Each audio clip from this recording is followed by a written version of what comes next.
안녕하십니까. 목회관점으로 본 요한계시록 이윤식 목사입니다.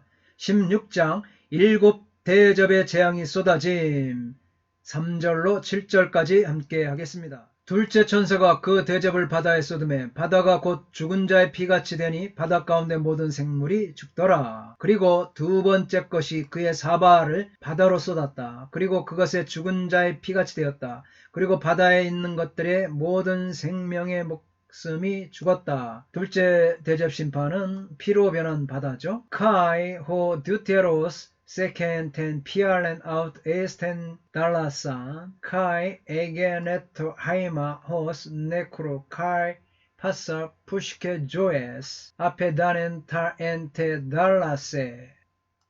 둘째 대접은 바다에 떨어졌습니다. 그 결과 바다는 죽은 자의 피같이 되어 바다 가운데 있는 모든 생물이 죽게 됩니다. 나팔 재앙 때에 바다 3분의 1이 죽임을 당하였던가 비교할 때 대접 재앙은 바다에 내리는 총체적인 재앙입니다. 이것은 출애굽기 7장 14절로 21절에 약간의 차이는 있으나 기록된 10가지 재앙의 첫 번째 심판에 해당됩니다. 바다가 죽은 사람들의 피처럼 된다는 것은 곧 바다가 응고되고 썩게 될 것을 말합니다. 분명 이러한 상황에서 삶을 지탱할 수는 없습니다. 모든 생물, 인류를 가리킵니다. 모든 생물의 혼, 전 인류의 심판, 악인들 회개하지 않는 자들, 지구, 모든 피조물, 이와 같이 학자들이 밝히고 있습니다. 이 엘룰이라는 사람은 요한계시록에 강하게 등장하는 출애굽 주제가 예수 그리스도를 통과하여 전 인류에게로 확장됨을 다음과 같이 간파합니다. 예수님에게 일어나는 모든 일은 사실상 인류 전체에 대한 대재난입니다. 인간의 재앙은 그리스도의 고통의 묘사이죠. 또 복제입니다. 역으로 인류에게 일어난 모든 일은 사실상 예수님에 떨어지는 것이고 예수님의 인격을 겨냥하는 것입니다. 이렇게 현재와 과거, 종교, 인종과 종교를 초월하는 모든 인간과 그리스도 사이에 완전하고 절대적인 연합이라는 관점을 벗어나서 요한계시록의 재앙과 심판을 읽어서는 결코 안됩니다. 셋째 대접 심판, 피로 변한 강과 물 7절까지죠. 4절부터. 셋째 천사가 그 대접을 강과 물 근원에 쏟음에 피가 되더라. 그리고 세 번째 것의 사발을 강들과 물들의 원천들로 쏟았다. 그리고 그것의 피가 되었다. 카이호 트리토스 세케인텐 피알렌 아우트 에이스투스 카이타스 페가스톤 휘다톤 카이 에게네토 하이마. 셋째 대접은 셋째 나팔 심판과 비슷합니다. 이 두 심판은 동일한 출애굽 재앙을 기초로 하고 있고 물이 피로 변한 것을 묘사합니다. 강과 물 근원이 피로 변하였다는 것은 앞에 두 번째 대접 심판보다는 세 번째가 열 재앙의 첫 번째 재앙에 더 밀접하게 병행됩니다. 5절 내가 들으니 물을 차지한 천사가 이르되 전에도 계셨고 지금도 계신 거룩하시니여 이렇게 심판하시니 의로우시도다. 그리고 내가 들었다. 물들의 천사가 말하기를 당신은 의로우십니다. 전에도 계셨고 지금도 계신 거룩한 분이시여 왜냐하면 당신께서 이것들을 심판하셨기 때문입니다. 피로 변한 강감을 또 계속해서 합니다. 카이 에쿠사투 앙겔로톤 휘다톤 레곤토스 디카이오스 에이호온 카이 호헨 호시오스 호티 타우타 에크리나스. 강과 물 근원에 셋째 대접을 쏟은 천사는 16장 5절에서 물을 차지한 천사로 지칭됩니다. 이것은 7장 1절에 보면 사방의 바람을 통제하는 천사들, 또 14장 18절에 불을 다스리는 천사와 평행을 이룹니다. 셋째 대접을 쏟은 천사가 바로 이런 천사지만 물 심판으로 둘째 대접을 쏟은 천사도 포함시킬 수 있습니다.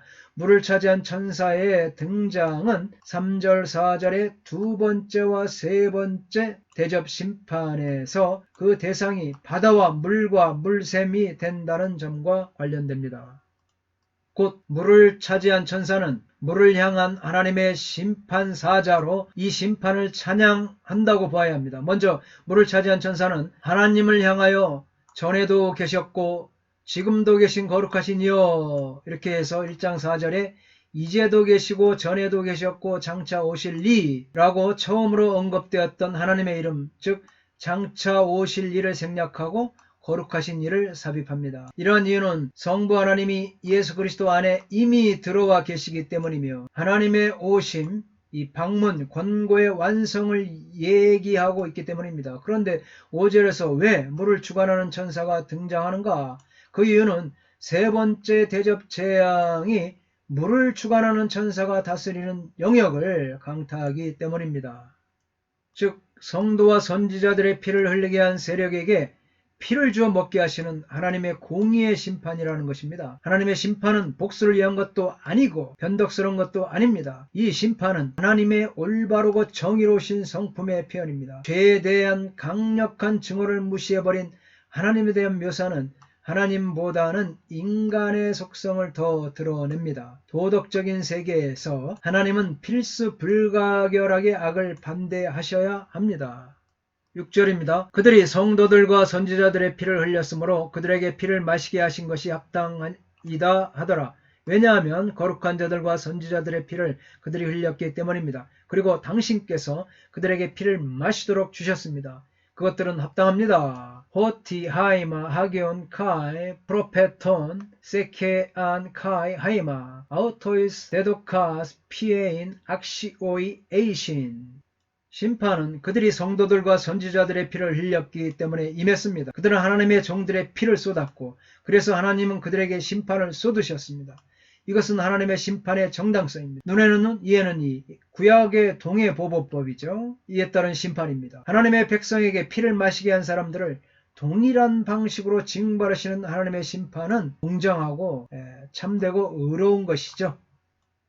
7절 또 내가 들으니 제단이 말하기를 그러하다 주 하나님 곧 전능하신 이시여 심판하시는 것이 참되고 의로우시도다 하더라. 그리고 내가 제단으로부터 들었다 말하기를 참으로 주 하나님 전능자이시여 당신의 심판들이 진실하고 의로우시니이다. 카이 에쿠사투 두시아시테리오 레곤토스 나이 퀴리에호 데오스 호 판토크라토 알레디나이 카이 니카이아이 하이 크리세이스 술. 두 번째 목소리가 하나님의 보응의 행위가 의로우심을 확인해 줍니다. 말하는 제단은 분명 의인화된 것이죠. 이것은 6장 9절의 순교자들의 증거와 8장 3절 5절의 성도들의 기도가 결합된 것입니다. 제단, 이 듀시아스테리우, 이 번제단 내지는 향단으로도 번역이 가능합니다.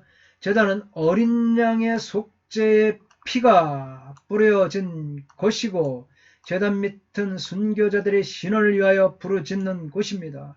요한계시록 8장 3절 5절과 14장 18절은 바로 이 제단에서 하나님의 심판이 시행된다고 밝힙니다. 그러므로 제단은 주로 하나님의 심판과 관련이 있습니다.